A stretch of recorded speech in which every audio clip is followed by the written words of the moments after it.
Hi hello, ഇന്നൊരു കൈപ്പയ്ക്കക്കറി ഉണ്ടാക്കാം. ഒട്ടും കയ്പില്ലാതെ വളരെ ടേസ്റ്റി ആയിട്ട് ഉണ്ടാക്കാൻ പറ്റിയൊരു റെസിപ്പിയാണ്. അപ്പോൾ എല്ലാവരും ഒന്ന് ട്രൈ ചെയ്ത് നോക്കണം. അതിനായിട്ട് ആദ്യം ഒരു കൈപ്പയ്ക്ക എടുത്തിട്ട് നന്നായിട്ട് കട്ട് ചെയ്തെടുത്ത് ആദ്യം നമുക്കൊരു ചട്ടി വെച്ച് അതിലേക്ക് കുറച്ച് എണ്ണ ഒഴിച്ചു കൊടുത്തിട്ട് നമ്മൾ കട്ട് ചെയ്ത് വെച്ചിരിക്കുന്ന കൈപ്പയ്ക്ക ഇതിലേക്ക് ഇട്ട് നന്നായിട്ടൊന്ന് വറുത്തെടുക്കാം. ഇങ്ങനെ ചെയ്യുമ്പോൾ നമ്മുടെ കൈപ്പയ്ക്കയിലെ കയ്പ്പെല്ലാം ഏകദേശം മാറി കിട്ടും. അങ്ങനെ നന്നായിട്ട് വറുത്ത് വന്ന കൈപ്പയ്ക്കയിലേക്ക് 2 തക്കാളിയാണ് അത് നന്നായിട്ട് അരിഞ്ഞത് ഇതിലേക്ക് ഇട്ട് കൊടുത്ത് നന്നായിട്ടൊന്ന് വഴറ്റിയെടുക്കണം. നന്നായിട്ടൊന്ന് വഴറ്റി വന്ന ശേഷം നമുക്ക് ഇതിലേക്ക് പൊടികൾ ഇട്ട് കൊടുക്കാം. മഞ്ഞൾപ്പൊടിയും 2.5 ടീസ്പൂൺ മുളക് പൊടി ഇട്ട് കൊടുക്കുന്നുണ്ട്. 2 ടീസ്പൂൺ മല്ലിപ്പൊടി ഇട്ട് കൊടുക്കുന്നുണ്ട്. എന്നിട്ട് നന്നായിട്ട് അതിൻ്റെ പച്ചമണമെല്ലാം മാറുന്നത് വരെ നന്നായിട്ട് ഒന്ന് വഴറ്റിയെടുക്കാം. നന്നായിട്ട് വഴറ്റി വന്ന ശേഷം നമുക്ക് ഇതിലേക്ക് ആവശ്യത്തിന് പുളി ഒഴിച്ചു കൊടുക്കാം. ഞാനിവിടെ സാധാരണ പുളി വെള്ളത്തിലിട്ടതാണ് ഒഴിച്ചു കൊടുക്കുന്നത്. ആവശ്യത്തിന് പുളി ഇട്ട് കൊടുത്ത് നന്നായിട്ട് ഇളക്കിയ ശേഷം നമുക്ക് ആവശ്യത്തിന് ഉപ്പ് ഇട്ടിട്ട് നന്നായിട്ട് തിള വരാനായിട്ട് കാത്തിരിക്കാം.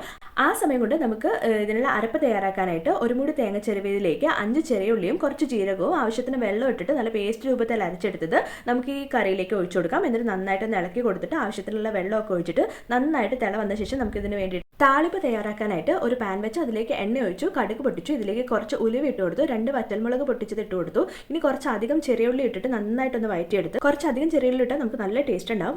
നന്നായിട്ട് വഴറ്റി വന്ന ശേഷം നമുക്ക് ഇതിലേക്ക് കറിവേപ്പില കൂടി ഇട്ടിട്ട് നമ്മുടെ താളിപ്പ് റെഡിയായി. അത് നമ്മുടെ കറിയിലേക്ക് ഒഴിച്ചു കൊടുത്ത് വെച്ചാൽ നമ്മുടെ ടേസ്റ്റി ആയിട്ടുള്ള കൈപ്പയ്ക്ക കറി റെഡി ആയിട്ടുണ്ട്. വളരെ ടേസ്റ്റിയാണ്, ഒട്ടും കയ്പില്ലാത്ത ഒരു കറിയാണ്. അപ്പോൾ നിങ്ങൾ എല്ലാവരും ഇങ്ങനെ ഒന്ന് ട്രൈ ചെയ്ത് നോക്കണം. എല്ലാവർക്കും ഉറപ്പായിട്ട് ഇഷ്ടപ്പെടും. അപ്പോൾ അത്രയേ ഉള്ളൂ. കൂടുതൽ വീഡിയോസിനായിട്ട് എൻ്റെ ചാനൽ ഒന്ന് സബ്സ്ക്രൈബ് ചെയ്യാനും ലൈക്ക് ചെയ്യാനും ഷെയർ ചെയ്യാനും കമൻറ്റ് ചെയ്യാനും മറക്കല്ലേ. Tata bye bye, see U.